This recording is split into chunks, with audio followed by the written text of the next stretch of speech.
Méditation du 21 avril. Prends garde de tomber. Ainsi donc que celui qui pense être debout, prenne garde de tomber. 1 Corinthiens 10, verset 12. Depuis la chute, l'histoire d'Israël en tant que peuple et en tant qu'individu illustre bien l'histoire du comportement humain. Le mal et la désobéissance au Seigneur les ont souvent séduits. À maintes reprises, nous trouvons des récits sur la façon dont Dieu a appelé le peuple d'Israël à se repentir et sur la façon dont, à maintes reprises, il n'a répondu que s'il ne pouvait faire autrement ou s'il était question de sa destruction. De temps à autre, toutefois, se présentait un roi qui écoutait le Seigneur et ses prophètes, qui mettait en œuvre une série de réformes pour que le peuple obéisse à Dieu, mais pour qu'après sa mort, son successeur vienne renverser tout ce qui a été accompli. Enfin, comme une petite bougie veillante, le peuple d'Israël a cessé d'être le peuple élu de Dieu à cause de sa désobéissance. Mais l'Éternel a toujours compassion de lui en tant qu'individu. Comprenant le comportement humain, l'apôtre Paul donne un avertissement extrêmement important au verset 12. En tant qu'être humain, nous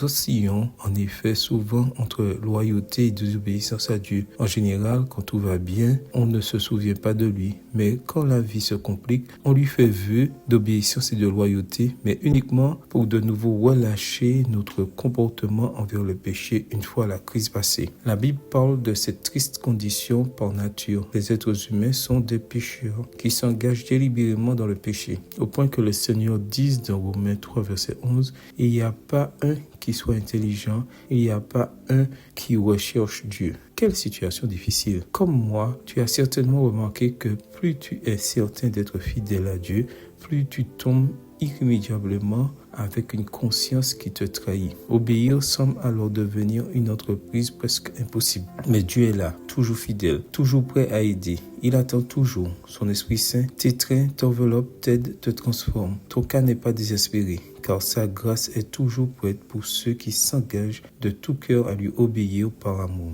Aujourd'hui, je t'invite à accepter sa grâce. Il est mort pour toi. Amen. Bonne journée à vous et que le Seigneur vous bénisse.